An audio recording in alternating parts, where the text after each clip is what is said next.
आपका स्वागत है आई एनालाइज में। मैं फयाज आज आपको बताऊंगा जो 2020 में न्यू एजुकेशन पॉलिसी को इंट्रोड्यूस किया गया है, मैं उसको एक्सप्लेन करूंगा। तो वीडियो को पूरा देखें और जाने क्या क्या नई बातें हैं, क्या क्या चेंजेस आने वाले हैं एजुकेशन सिस्टम में। इससे पहले हम चलते हैं पास्ट में। 1968 में इंदिरा गांधी की गवर्नमेंट में आई थी इंडिया की पहली education policy. And after 18 years Rajiv Gandhi जब वो पीएम बने, उनकी गवर्नमेंट में आई दूसरी एजुकेशन पॉलिसी। और उस पॉलिसी को 1992 में पीवी नरसिम्हा राव की गवर्नमेंट ने उसको मॉडिफाइड किया। और अब आफ्टर 34 इयर्स इंडिया की न्यू एजुकेशन पॉलिसी और कंट्रोवर्शियल इसलिए क्योंकि मैंने ट्विटर पर ट्रेंड देखा रिजेक्ट एनईपी। तो हम आगे बात करेंगे कि क्यों ये कंट्रोवर्शियल है। इससे पहले हम समझते हैं इस पॉलिसी के बारे में, जो कि ऑन पेपर बहुत ज्यादा अच्छी है। 2014 में बीजेपी मैनिफेस्टो में थी ये एजुकेशन पॉलिसी। 2015 में एक कमेटी बनाई गई जिसके चेयरमैन थे TSR सुब्रमण्यम। इस कमेटी ने 7 मई 2016 को अपनी रिपोर्ट सबमिट की। इस पॉलिसी का मकसद था एजुकेशन क्वालिटी को बढ़ाना। अक्टूबर 2016 में मिनिस्ट्री ने इस ड्राफ्ट पॉलिसी को रिलीज किया और अपने सजेशंस मांगे, लेकिन ये प्रोसेस आगे नहीं बढ़ पाई। और फिर एक कमेटी और बनाई गई जिसमें 9 मेंबर्स थे और इस कमेटी ने नेशनल एजुकेशन पॉलिसी का ड्राफ्ट 2019 में बनाया और अब ये पास हो चुकी है। तो इसमें क्या बड़े बड़े चेंजेस हैं, आइए उस पर नजर डालते हैं। अब HRD मिनिस्ट्री का नाम बदल के मिनिस्ट्री ऑफ एजुकेशन हो गया है। और जो दूसरा बड़ा मूव है वो है GDP इन्वेस्टमेंट से रिलेटेड। 6% ऑफ GDP अब एजुकेशन पर इन्वेस्ट की जाएगी। तो वहीं एक बड़ा फोकस रहेगा ग्रॉस एनरोलमेंट इंडेक्स को बढ़ाने का, 2035 तक 50% तक पहुंचाना। जो अभी का ग्रॉस एनरोलमेंट इंडेक्स है इंडिया का, वो है 26% के आसपास। एक और जो बड़ा मूव है वो है 6th स्टैंडर्ड से ही कोडिंग बच्चों को सिखाई जाएगी, जो एक बहुत बड़ा रोल प्ले करेगा डेवलपमेंट में। क्योंकि ये जो मॉडल है ये चाइनीज बहुत पहले से इस्तेमाल करते आ रहे हैं। उनके बहुत कम उम्र के बच्चों को कोडिंग सिखाई जाती है, ये उनका मॉडल है और हम उनका डेवलपमेंट देख रहे हैं। इसके बाद एक जो मूव है वो थोड़ा कंट्रोवर्शियल भी रहा, ट्विटर पे बहुत इसके हैशटैग भी चले। ये था लैंग्वेज से रिलेटेड। 5th स्टैंडर्ड तक आप आपकी मदर टंग में सीख सकते हैं, जो भी आपकी मदर टंग है आप उसमें सीख सकते हैं 5th स्टैंडर्ड। तो ये कंट्रोवर्शियल क्यों है? मान लीजिए कि 1st to 5th स्टैंडर्ड आपने मदर टंग में पढ़ाई करी और मान लीजिए आपके फादर एक गवर्नमेंट ऑफिसर है, उनका ट्रांसफर साउथ से नॉर्थ या नॉर्थ से साउथ में होता है।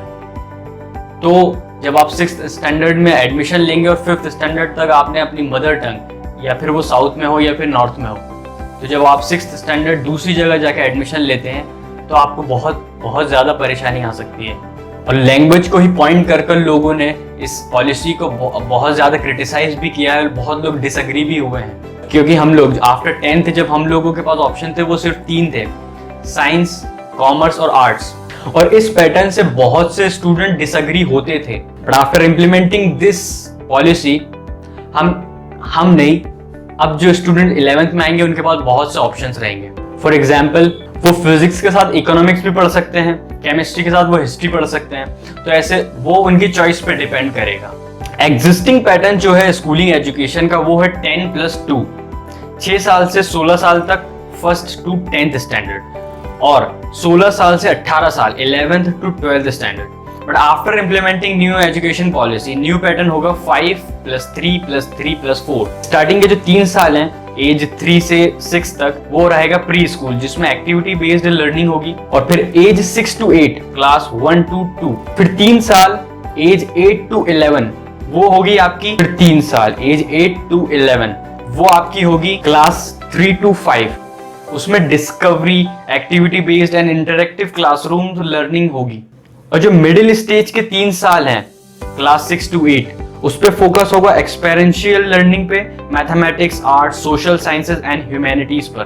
और फिर सेकेंडरी स्टेज है जो वो 4 साल की है क्लास 9th to 12th, जिसमें होगा focus multi disciplinary study, greater critical thinking, flexibility and student choice of subjects. Class 6 to 8 तक वोकेशनल स्टडीज पर फोकस होगा, जिसमें 10 दिन तो बैगलेस पीरियड होगा, मतलब बैग लेके स्कूल नहीं जाना होगा। 10 दिन तक आपके एक ऐसे पीरियड्स लगेंगे जिसमें बैग की जरूरत नहीं है, बुक्स की जरूरत नहीं है। और ट्विटर पे मैंने देखा इसको लोगों ने चाइल्ड लेबर का नाम दिया है और इसको अपोज किया है। इसका अपोज किया उन लोगों ने, इसको नाम देके कि ये चाइल्ड लेबरिंग है। लेकिन ऐसा नहीं है, ये गवर्नमेंट का एक बहुत जबरदस्त मूव है क्योंकि ये स्टूडेंट्स की स्किल्स को डेवलप करेगा। तो दूसरी जगह बोर्ड एग्जाम की जो इंपॉर्टेंस थी उसको कम कर दिया है।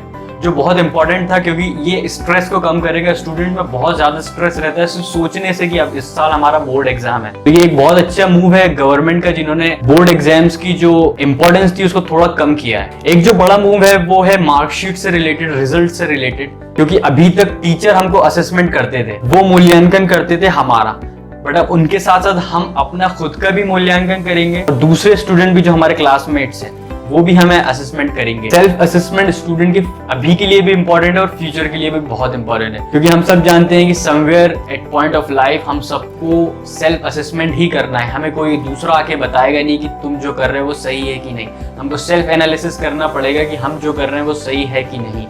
तो अभी से अगर इस चीज को हम अडेप्ट करते हैं तो आगे फ्यूचर के लिए बहुत यूजफुल रहेगा। अगर हम आफ्टर 12th बात करें तो इंट्रोड्यूस हुआ है इस बार मल्टीपल एंट्री एग्जिट प्रोग्राम। ये वो है जिसको सुनने के बाद जिन स्टूडेंट्स ने इंजीनियरिंग को बीच में छोड़ा होगा वो आज इसको देखकर शायद रिग्रेट कर रहे होंगे, क्योंकि जिन्होंने इंजीनियरिंग या कोई भी कोर्स को छोड़ा है उनको कोई भी सर्टिफिकेट या डिप्लोमा नहीं मिला। लेकिन मल्टीपल एंट्री एग्जिट प्रोग्राम के बाद से अब जब ये इम्प्लीमेंट हो जाएगा तो अगर आप ग्रेजुएशन कर रहे हैं, आप इंजीनियरिंग कर रहे हैं या कोई भी कोर्स कर रहे हैं और उसे बीच में छोड़ते हैं तो आपके हाथ खाली नहीं होंगे। मान लीजिए कोई स्टूडेंट इंजीनियरिंग कर रहा है, वो कितने ड्यूरेशन में उसको छोड़ता है उस हिसाब से उसको क्रेडिट मिलेगा। जैसे कि अगर 4 साल की डिग्री है और अगर 1 साल का ड्रॉप आउट करते हैं तो सर्टिफिकेट मिलेगा, सेकेंड ईयर के बाद ड्रॉप आउट करते हैं तो डिप्लोमा, थर्ड ईयर के बाद अगर ड्रॉप आउट करते हैं तो बैचलर्स डिग्री मिलेगी। इम्प्लीमेंट होने के बाद एक बड़ा चेंज ये भी है कि अगर आप एमए करना चाहते हैं, एमएससी करना चाहते हैं, आपके पास 4 साल की अगर डिग्री है तो आपको 1 साल देना होगा सिर्फ एमए और एमएससी को।